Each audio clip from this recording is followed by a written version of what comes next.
नवरा बायको जेव्हा बसली तर जीएसटीच्या रूपाने केंद्र सरकार पण त्या ताटात जेवतंय असं वाटतं.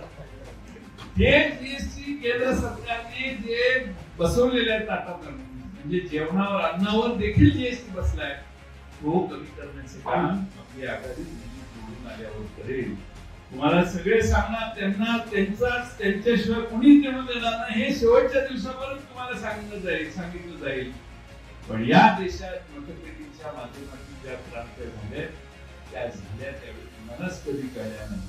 लोक कधी पलटी झाली कळलं नाही. आता 10 वर्षापेक्षा या देशात लोक वाट जास्त